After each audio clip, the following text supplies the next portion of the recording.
What is going on? Are you serious right now? Has the impossible just happened? Because all jokes aside, I have never seen anything like what we just saw. Terence Crawford absolutely dismantled the face of boxing. Canelo, in a way so brutal and so fast that fans are still struggling to believe it was real. And to be honest, I do want to blame them because not only did we witness what many are calling the greatest knockout in boxing history, but also one of the shortest title fights in championship history. All the build-up, all the hype, all the trash talk, all the back and forth between these two fighters. Well, it meant absolutely nothing because in the end, Bud Crawford exposed Canelo like never before and showed the world why he is arguably the best pound-for-pound fighter alive today. And let me tell you, this is gonna hurt. So brace yourself because in today's video, I'm breaking down exactly what happened, how Crawford exposed Canelo, and why the boxing world will never be the same again. Before we get started, make sure you hit that subscribe button because in just 72 hours, the rematch of the century is happening. You do not want to miss it. Okay, now back to the show. As many of you know, I made a video earlier this week explaining exactly what each fighter needed to do in order to win this matchup. In the end, Canelo needed to bully and pressure Crawford while using his incredible chin to absorb any punches that Bud threw his way. But the problem was, Canelo got impatient. He tried to rush things in the first round. And as soon as he began to throw those looping power hooks, Crawford landed his legendary counter right hand, which, by the way, has now knocked out 43 of Crawford's 50 opponents. And right away, we saw that something was wrong. Look at Canelo's eyes here. He looks confused, dazed, and absolutely miserable. And when you look closer, you can see the blood trickling down his mouth. Here's another angle showing just how hard the shot actually landed. Now take a look at Canelo's eyes again. It's clear he's been rocked. However, the biggest problem here is his positioning. He has completely off-balanced, and there is nothing worse than a counterpuncher, getting their opponent hurt while they off-balance. That's like playing Russian roulette with your own demise. And right after the knockdown, we saw the same exact thing happen again. And unfortunately for Canelo, it would only get worse. Take a look at this next punch! It doesn't matter how much you love your chin, but when you're off balance, every single blow is magnified tenfold. And to be honest, I can't even believe that Canelo stayed on his feet here. That right hand connected so cleanly and the follow-up uppercut was just as bad. I've honestly never seen anything like it. But we all know what happens next. After the uppercut lands, the referee jumps in. But to be honest, it wasn't even necessary. Everyone in the arena knew the fight was over. The entire MGM Grand erupted and Crawford had just made history. But take a closer look here. Notice how Canelo wasn't even trying to defend himself?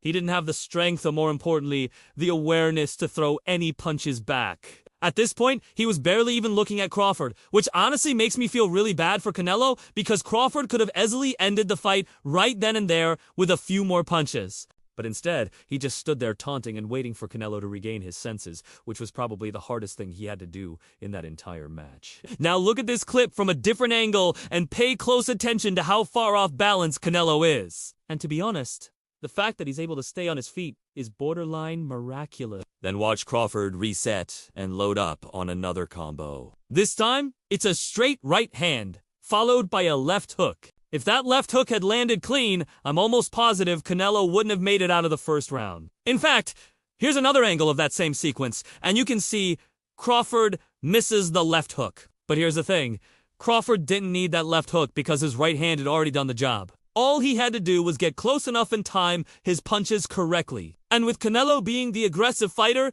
he actually played right into Crawford's hands. Take a look at this graphic and you can see exactly what I mean. Because Canelo came forward throwing a total of 28 punches in the first round, but only landed a measly 3 of them. On the other hand, Crawford landed 7 out of 13. And the reason for that is quite simple. Every time Canelo threw a punch, he left himself wide open for the counter. And as soon as he committed to that attack, Crawford was already there to capitalize. To make matters worse, Canelo's gas tank was completely empty after just 1 round. Take a look at this chart and you can see that after just 60 seconds of fighting, Canelo had already thrown over 25% of his total punches for the entire fight. And even though he didn't land very many, the energy expenditure was still significant. On the other hand, Crawford was just getting warmed up. He had plenty of gas left in the tank, and he knew exactly what he had to do. Now, as you guys can see, I am no boxing expert, but I think it is pretty obvious that Crawford had the advantage in pretty much every aspect of the fight. Not only did he outland Canelo 7-2-3 in the first round, but he also outboxed him, outjabbed him, outpunched him, and most importantly, he outclassed him. And speaking of class, look at how composed and calm Crawford remained throughout the entire fight. Even after knocking Canelo down twice in the first round, Crawford was still cool, collected, and focused. He didn't go into party mode like many expected. Instead, he just stuck to his game plan and waited for his moment to strike. However, I do feel bad for Canelo because not only did he lose his undefeated record, but he also lost the undisputed status as the no 1 pound for pound fighter in the world. And even though some people are saying this was a fluke and Canelo will come back and beat Crawford in the rematch, I personally disagree.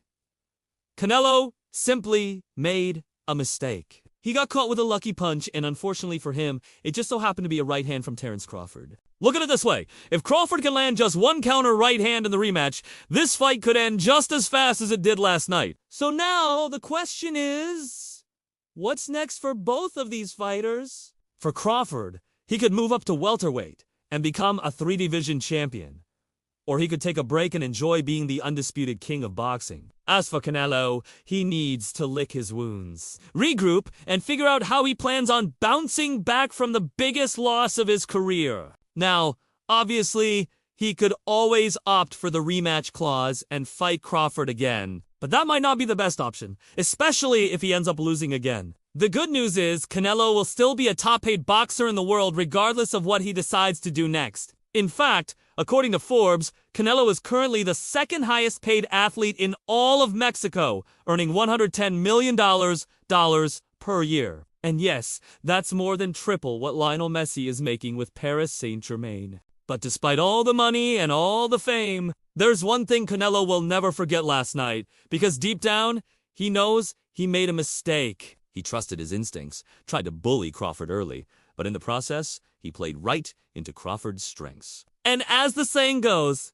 you play stupid games, you win stupid prizes.